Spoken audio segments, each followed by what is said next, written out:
ध्वनिदर्शक शब्द सांगायचे. कुणाच्या आवाजाला काय म्हणायचं? कबुतराचे, कुत्र्याचे, कावळ्याची, म्हशीचे, गाईचे.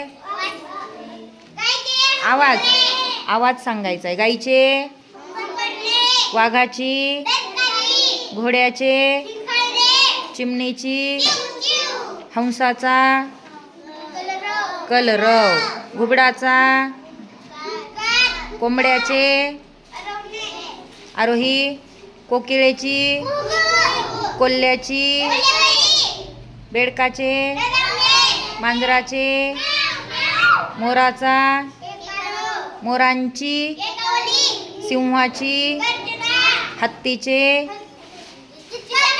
चित्कारणे, गाढवाचे, सापाचे, फुसफुसणे, माकडाचा, मधमाशांचा,